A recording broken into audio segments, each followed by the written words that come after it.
kahapon,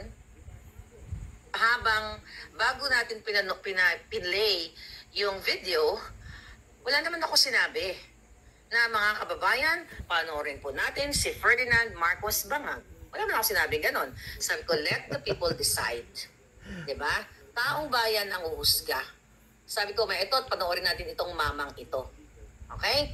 Taong bayan ang uhusga.